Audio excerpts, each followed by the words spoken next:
Setiap orang pasti pernah merasa kesal dengan sikap keluarga, tetangga, atau teman yang menyebalkan. Mungkin mereka suka mengomentari hidup kita, menyebarkan gosip, atau bahkan bersikap tidak adil. Terkadang, ujian terberat justru datang dari orang-orang yang seharusnya mendukung kita. Bayangkan, bagaimana perasaan Nabi Yusuf saat saudara-saudaranya sendiri tega membuangnya ke dalam sumur karena iri hati. Atau bagaimana Rasulullah tetap bersabar menghadapi celaan dan gangguan dari kaumnya, bahkan dari keluarga dekatnya. Jika para nabi saja diuji dengan orang-orang terdekat, bukankah kita juga harus bersiap menghadapi hal serupa? Islam tidak menjanjikan hidup tanpa ujian. Justru dalam Al-Quran Allah menegaskan bahwa kita akan diuji dengan berbagai hal, termasuk dari orang-orang di sekitar kita. Lalu, bagaimana cara kita menghadapi mereka tanpa membiarkan hati kita terbakar oleh amarah dan dendam? Apakah harus membalas dengan cara yang sama? Atau ada solusi yang lebih baik? Mari kita renungkan dan pelajari lebih dalam bagaimana Islam mengajarkan cara menghadapi ujian ini dengan kebijaksanaan dan ketenangan hati. Menyadari bahwa ini adalah ujian dari Allah. Saat kita diuji dengan keluarga, tetangga, atau teman yang menyebalkan, reaksi pertama yang sering muncul adalah perasaan marah, kecewa, atau bahkan ingin membalas. Namun sebelum kita bertindak atau mengeluarkan kata-kata yang mungkin disesali di kemudian hari, ada satu hal yang harus kita sadari. Semua ini adalah ujian dari Allah. Allah sudah memberitahu bahwa ujian itu pasti ada. Allah tidak pernah menjanjikan bahwa hidup kita akan selalu mulus tanpa gangguan. Dalam Al-Quran, Allah dengan jelas berfirman, "Dan sungguh kami pasti akan menguji kamu dengan sedikit ketakutan, kelaparan, kekurangan harta, jiwa, dan buah-buahan. Dan sampaikanlah kabar gembira kepada orang-orang yang sabar." Quran Surat Al-Baqarah ayat 155. Gangguan dari orang-orang sekitar, baik dalam bentuk ucapan yang menyakitkan, perilaku yang merugikan, atau sikap yang tidak menyenangkan, adalah bagian dari ujian hidup. Ini adalah cara Allah menguji kesabaran, keimanan, dan kedewasaan kita dalam menyikapi keadaan. Mari kita lihat bagaimana Nabi Yusuf menghadapi ujian dari saudara-saudaranya. Mereka bukan hanya iri padanya, tetapi tega membuangnya ke dalam sumur dan menjualnya sebagai budak. Namun apa yang dilakukan Nabi Yusuf? Dia tidak menyimpan dendam. Bahkan ketika Allah memberinya kesempatan untuk berkuasa di Mesir, dia tetap memaafkan mereka. Begitu pula Rasulullah, yang sering diganggu dan dihina oleh orang-orang di sekitarnya, bahkan oleh keluarganya sendiri seperti Abu Lahab. Namun beliau tetap bersabar dan tidak membiarkan kebencian menguasai hatinya. Dari kisah-kisah ini, kita bisa belajar bahwa menghadapi orang-orang menyebalkan dengan penuh kesabaran adalah jalan yang lebih baik daripada membalas dengan keburukan yang sama. Mengubah pola pikir, ini bukan hukuman tapi ladang pahala. Seringkali, saat menghadapi seseorang yang menyebalkan, kita merasa bahwa ini adalah ketidakadilan atau hukuman dari Allah. Padahal jika kita melihat dari sudut pandang yang lebih luas, ini sebenarnya adalah kesempatan untuk meraih pahala yang besar. Setiap kali kita bersabar terhadap gangguan orang lain, Allah mencatatnya sebagai amalan baik.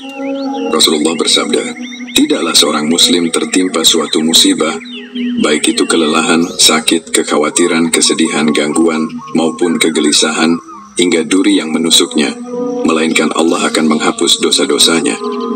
Hadis riwayat Bukhari dan Muslim. Jadi jika ada seseorang yang terus menguji kesabaran kita, bisa jadi itu adalah cara Allah untuk mengangkat derajat kita di sisinya. Menyadari bahwa setiap orang memiliki ujian berbeda. Kadang kita merasa, kenapa saya harus menghadapi orang-orang seperti ini? Padahal setiap orang memiliki ujiannya masing-masing. Ada yang diuji dengan kemiskinan, ada yang diuji dengan penyakit, dan ada juga yang diuji dengan lingkungan yang sulit. Apa yang kita alami adalah bagian dari skenario Allah yang telah ditetapkan. Allah tidak akan membebankan sesuatu di luar kemampuan hambanya. Sebagaimana firman-Nya, Allah tidak membebani seseorang melainkan sesuai dengan kesanggupannya. Jika kita diuji dengan orang-orang yang menyebalkan, berarti Allah tahu bahwa kita mampu menghadapinya. Ujian ini bisa jadi adalah jalan untuk menjadikan kita pribadi yang lebih kuat dan lebih sabar. Jadi angka pertama dalam menghadapi ujian dari orang-orang menyebalkan adalah menyadari bahwa ini adalah bagian dari ujian hidup yang telah Allah tetapkan. Bukan untuk menyiksa kita, tetapi untuk menguji kesabaran dan keimanan kita. Ketika kita melihat ujian ini sebagai ladang pahala dan kesempatan untuk mendekatkan diri diri kepada Allah, hati kita akan lebih tenang. Sebaliknya, jika kita menganggapnya sebagai beban atau ketidakadilan, kita hanya akan dipenuhi amarah dan kekecewaan. Di bagian berikutnya, kita akan membahas bagaimana cara menjaga hati agar tetap bersabar dan tidak terbawa emosi ketika menghadapi situasi seperti ini. Menjaga hati agar tetap sabar dan tidak terbawa emosi. Setelah kita menyadari bahwa ujian dari orang-orang menyebalkan adalah bagian dari ketetapan Allah, langkah berikutnya adalah menjaga hati agar tetap sabar dan tidak mudah terpancing emosi. Ini bukan hal yang mudah, karena sebagai manusia kita pasti memiliki perasaan marah, kecewa, atau bahkan sakit hati. Namun Islam mengajarkan cara-cara agar kita bisa menghadapi situasi ini dengan tenang dan bijaksana. Memahami bahwa sabar itu tidak pasif, tapi tindakan aktif. Banyak orang mengira bahwa sabar berarti diam saja dan menerima perlakuan buruk tanpa perlawanan. Padahal sabar bukan berarti pasrah, tetapi kemampuan mengendalikan diri dan bertindak dengan cara yang benar. Rasulullah bersabda, orang kuat itu bukanlah yang menang dalam bergulat. Sesungguhnya orang kuat ialah siapa yang dapat menahan dirinya ketika marah.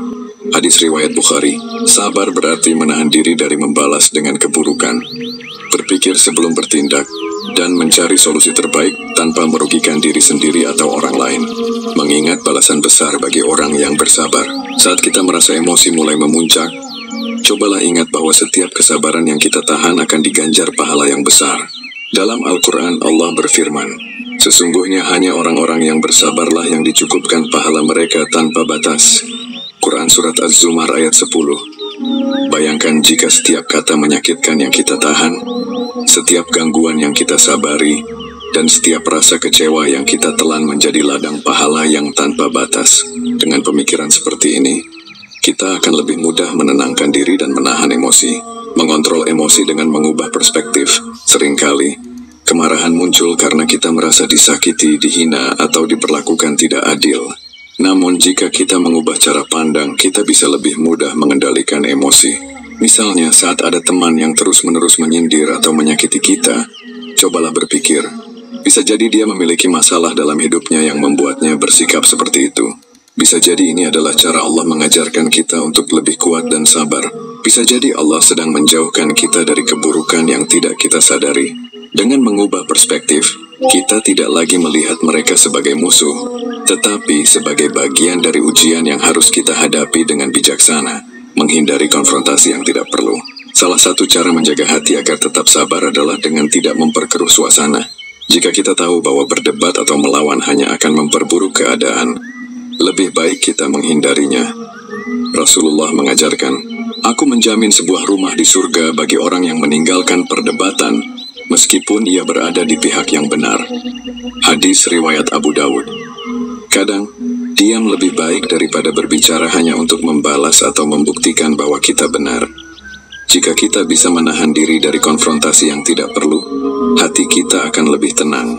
Menenangkan diri dengan zikir dan doa. Salah satu cara paling efektif untuk menenangkan hati adalah dengan mengingat Allah melalui zikir dan doa. Rasulullah bersabda, ketahuilah bahwa dengan mengingat Allah, hati menjadi tenang. Quran Surat Ar-Ra'd ayat 28. Saat kita merasa marah atau kesal, cobalah membaca istighfar. Dengan berzikir dan berdoa, hati kita akan lebih mudah tenang dan tidak terbakar oleh emosi. Menjaga jarak tanpa memutus silaturahmi. Jika seseorang terlalu sering menyakiti kita dan sulit untuk diajak berkomunikasi dengan baik, kita boleh menjaga jarak tanpa harus memutus silaturahmi. Rasulullah pernah menghadapi orang-orang yang menyakitinya, tetapi beliau tidak serta-merta memusuhi mereka. Dalam beberapa kasus, menjaga jarak justru bisa menjadi solusi terbaik agar kita tidak terus-menerus merasa sakit hati atau terprovokasi. Namun kita tetap harus menjaga adab dan tidak membalas keburukan dengan keburukan. Menjaga hati agar tetap sabar dan tidak terbawa emosi saat menghadapi orang-orang menyebalkan memang tidak mudah, tetapi sangat mungkin dilakukan jika kita memahami ilmunya. Di bagian berikutnya, kita akan membahas bagaimana menghadapi mereka dengan akhlak yang baik, tanpa harus mengorbankan harga diri atau membiarkan diri kita terus disakiti. Menghadapi mereka dengan akhlak yang baik.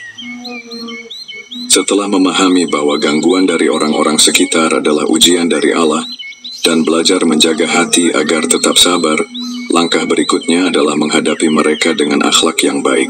Ini adalah salah satu ajaran Islam yang sangat ditekankan, karena akhlak yang baik bukan hanya bermanfaat bagi diri sendiri, tetapi juga bisa mengubah hati orang lain. Namun bagaimana caranya tetap bersikap baik kepada orang yang sering menyakiti kita? Bukankah itu terasa berat? Islam memberikan beberapa prinsip yang bisa kita terapkan agar kita tetap menjaga harga diri, tanpa membalas keburukan dengan keburukan. Mengingat bahwa akhlak yang baik adalah ciri orang beriman. Islam sangat menekankan pentingnya akhlak dalam kehidupan sehari-hari. Rasulullah bersabda, sesungguhnya orang yang paling sempurna imannya adalah yang paling baik akhlaknya. Menunjukkan akhlak yang baik bukan berarti membiarkan diri diperlakukan buruk, tetapi berusaha tetap bersikap dewasa dan terhormat, meskipun menghadapi orang-orang yang menyebalkan. Allah juga berfirman dalam Al-Quran, tolaklah kejahatan itu dengan cara yang lebih baik. Maka tiba-tiba orang yang di antara kamu dan dia ada permusuhan, akan menjadi seperti teman yang setia. Quran Surat Fussilat ayat 34. Ayat ini mengajarkan bahwa akhlak yang baik bisa meluluhkan hati orang yang awalnya bersikap buruk kepada kita, menjawab keburukan dengan kebaikan. Saat seseorang bersikap menyebalkan, naluri kita seringkali ingin membalas dengan cara yang sama. Namun Islam mengajarkan hal yang berbeda. Rasulullah bersabda, bukanlah seorang mukmin yang suka mencela, melaknat, berkata keji, dan berkata kasar. Hadis riwayat Tirmizi. Jika kita tetap tenang dan menanggapi dengan kata-kata yang baik, seringkali orang tersebut akan merasa malu, atau setidaknya mengurangi sikap buruknya. Misalnya, jika ada tetangga yang suka menggosip tentang kita, jangan membalas dengan menyebarkan gosip tentangnya. Sebaliknya, bersikaplah ramah saat bertemu dengannya, menggunakan kata-kata yang bijak dan menenangkan. Rasulullah adalah teladan dalam menggunakan kata-kata yang lembut, bahkan kepada orang yang memusuhinya. Dalam sebuah hadis disebutkan, barang siapa yang beriman kepada Allah dan hari akhir, hendaklah ia berkata yang baik atau diam. Hadis riwayat Bukhari dan Muslim. Jika kita harus menanggapi seseorang yang menyebalkan, gunakanlah kata-kata yang tenang dan tidak emosional. Hindari nada tinggi, sindiran, atau kata-kata kasar. Dengan cara ini, kita tidak memperburuk keadaan dan tetap menjaga harga diri, menjaga sikap tenang dan tidak mudah terprovokasi. Orang-orang yang menyebalkan seringkali justru ingin melihat kita marah atau kehilangan kendali. Jika kita tetap tenang, maka mereka tidak mendapatkan apa yang mereka inginkan. Jika merasa mulai marah, cobalah mengambil napas dalam-dalam dan menghembuskannya perlahan. Berwudu jika memungkinkan, karena air bisa menenangkan emosi, mengalihkan perhatian ke hal lain sebelum merespons mereka. Dengan cara ini kita bisa tetap bersikap bijak tanpa terbawa emosi, memaafkan tapi tetap bijak. Memaafkan bukan berarti membiarkan diri kita terus disakiti.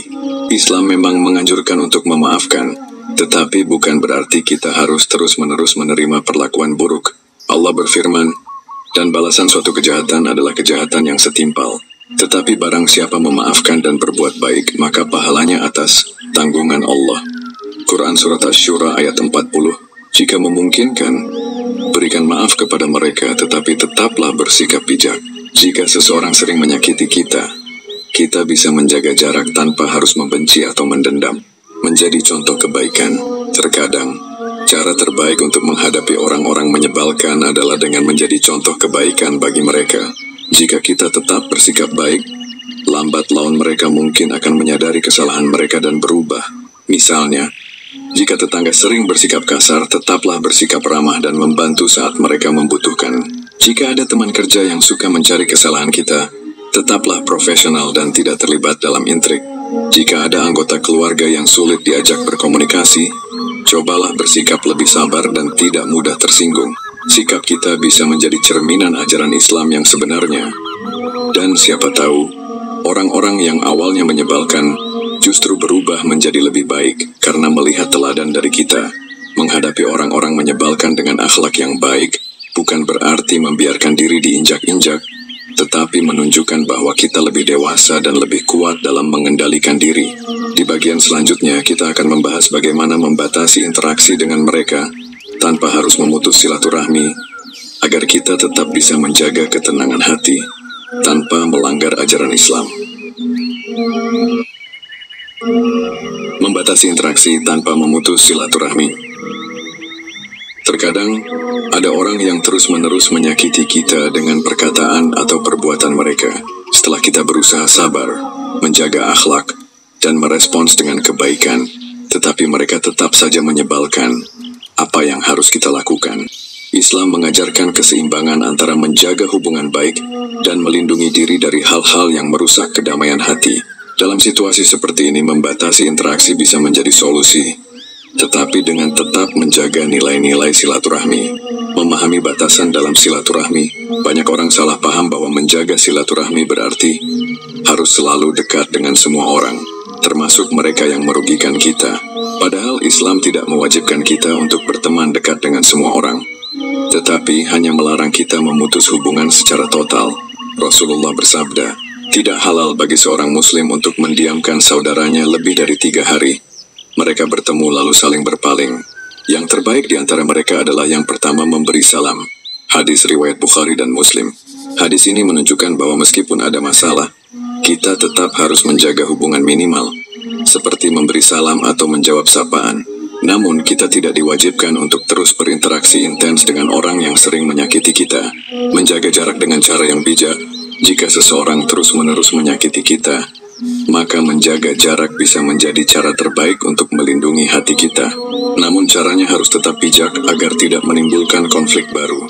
Beberapa cara yang bisa dilakukan. Jaga komunikasi seperlunya. Jika perlu berkomunikasi, lakukan dengan singkat dan langsung ke intinya tanpa terlalu banyak berbasa-basi. Hindari pembicaraan yang bisa memicu konflik.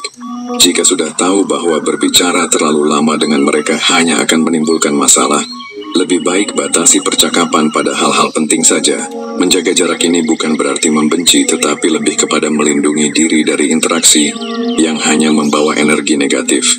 Menghindari konfrontasi yang tidak perlu. Beberapa orang menyebalkan karena mereka suka mencari masalah atau memprovokasi kita. Dalam situasi seperti ini, menghindari konfrontasi adalah langkah yang lebih bijaksana daripada terus-menerus berdebat atau membela diri. Jika kita merasa seseorang terus mencari kesalahan kita, cobalah untuk tidak terlalu merespons atau terpancing emosi. Sikap tenang justru bisa membuat mereka kehilangan motivasi untuk terus mengganggu. Tetap berbuat baik dari jauh. Menjaga jarak bukan berarti memutus segala bentuk kebaikan. Kita tetap bisa menunjukkan sikap baik meskipun tidak sering berinteraksi. Misalnya dengan mendoakan mereka dalam kebaikan, menyapa jika bertemu, tanpa harus berbasa-basi panjang. Kadang sikap baik kita meskipun dari jauh bisa meluluhkan hati mereka dan mengurangi permusuhan. Fokus pada lingkungan yang positif. Saat kita merasa terganggu oleh orang-orang tertentu, cobalah untuk lebih banyak menghabiskan waktu dengan orang-orang yang membawa pengaruh positif. Rasulullah bersabda, perumpamaan teman yang baik dan teman yang buruk seperti penjual minyak wangi dan pandai besi. Penjual minyak wangi mungkin memberimu hadiah atau engkau membeli darinya, atau setidaknya engkau mendapatkan aroma harum darinya. Adapun pandai besi, mungkin ia membakar pakaianmu atau engkau mencium bau yang tidak sedap darinya. Hadis riwayat Bukhari dan Muslim. Memilih lingkungan yang positif bukan berarti menghindari semua orang yang menyebalkan, tetapi lebih kepada menyeimbangkan diri, agar kita tidak terus-menerus terpengaruh oleh energi negatif. Jika diperlukan, bicarakan dengan baik. Dalam beberapa kasus, membatasi interaksi saja mungkin tidak cukup. Jika seseorang benar-benar mengganggu hidup kita dan membuat kita tidak nyaman, kita bisa mencoba berbicara dengan mereka secara baik-baik. Cara berbicara yang baik. Pilih waktu yang tepat ketika suasana tidak sedang panas. Gunakan kata-kata yang lembut, bukan tuduhan atau hinaan. Sampaikan perasaan kita tanpa menyalahkan secara langsung. Jika memungkinkan, cari solusi yang bisa membuat hubungan tetap baik tanpa harus terus berkonflik. Namun jika setelah berbicara pun mereka tetap tidak berubah, maka kembali ke langkah sebelumnya. Tetap menjaga jarak dengan bijak. Tidak semua hubungan bisa berjalan harmonis, tetapi Islam mengajarkan kita untuk tetap menjaga keseimbangan. Jika ada orang yang terlalu sering menyakiti kita, kita boleh membatasi interaksi tanpa harus memutus silaturahmi. Di bagian selanjutnya, kita akan membahas bagaimana mengambil pelajaran dari ujian ini dan mendekatkan diri kepada Allah, agar pengalaman ini tidak hanya menjadi beban, tetapi juga sarana untuk meningkatkan kualitas diri kita.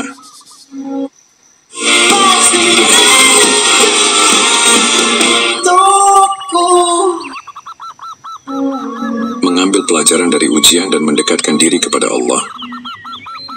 Setiap ujian dalam hidup, termasuk menghadapi orang-orang yang menyebalkan, bukanlah sesuatu yang terjadi tanpa alasan. Sebagai seorang muslim, kita diajarkan untuk selalu mencari hikmah di balik setiap kejadian. Jika kita hanya fokus pada rasa sakit hati, kesal atau marah, maka kita akan terus merasa terbebani. Namun, jika kita melihatnya sebagai bagian dari perjalanan menuju kedewasaan dan kedekatan dengan Allah, maka ujian ini bisa menjadi sarana untuk memperbaiki diri. Menyadari bahwa ujian ini adalah cara Allah menguatkan kita. Dalam hidup, kita akan selalu bertemu dengan berbagai macam karakter manusia. Ada yang baik, ada yang menyebalkan, ada yang selalu menolong, dan ada yang justru menjadi ujian bagi kesabaran kita. Allah berfirman, "Dan sungguh kami pasti akan menguji kamu dengan sedikit ketakutan, kelaparan, kekurangan harta, jiwa, dan buah-buahan. Dan sampaikanlah kabar gembira kepada orang-orang yang sabar."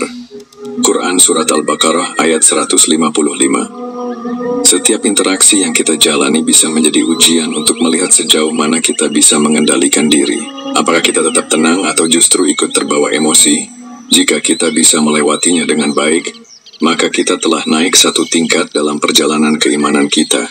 Menggunakan ujian ini untuk muhasabah diri, daripada terus menyalahkan orang lain atas perilaku mereka, kita bisa menggunakan momen ini untuk introspeksi diri, bertanya kepada diri sendiri, apakah saya juga pernah menyebalkan bagi orang lain tanpa saya sadari?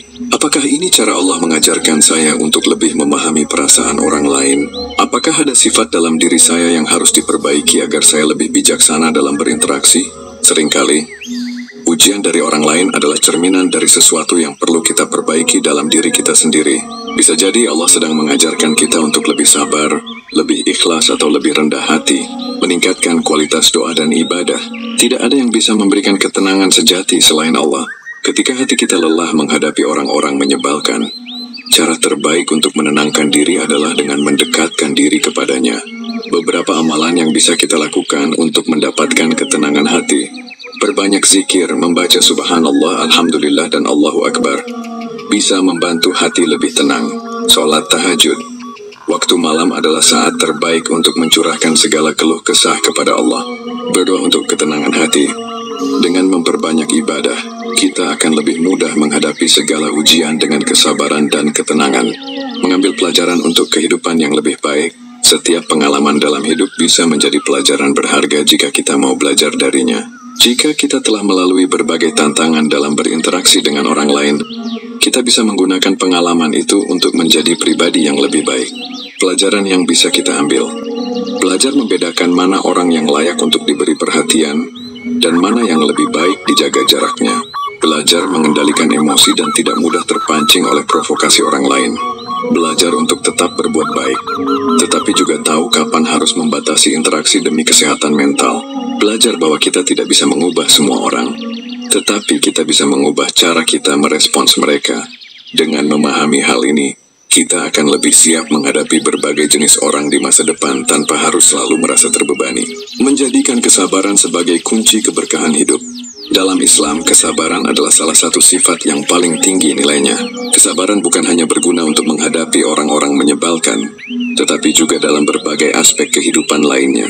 Orang yang sabar akan lebih mudah menghadapi tantangan hidup, lebih kuat dalam menghadapi ujian, dan lebih mampu menjaga hubungan dengan sesama. Jika kita berhasil mengasah kesabaran dalam menghadapi orang-orang yang sulit, maka kita telah membangun fondasi yang kuat untuk menjadi pribadi yang lebih dewasa dan bijaksana. Kesimpulan, menghadapi keluarga, tetangga, atau teman yang menyebalkan adalah bagian dari ujian hidup yang tidak bisa dihindari. Namun Islam mengajarkan kita untuk tidak sekadar mengeluh, tetapi mencari hikmah di balik setiap ujian. Jika kita melihatnya dengan sudut pandang yang benar, pengalaman ini justru bisa menjadi sarana untuk memperbaiki diri dan mendekatkan diri kepada Allah.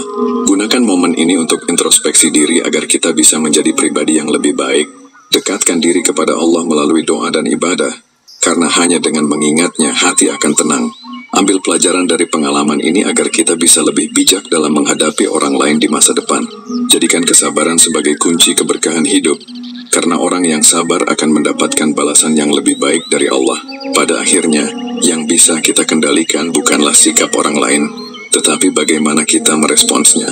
Dengan sikap yang benar, ujian ini bisa menjadi ladang pahala dan sarana untuk mendekatkan diri kepada Allah. Semoga Allah memberikan kita kesabaran dan kebijaksanaan dalam menghadapi segala ujian hidup.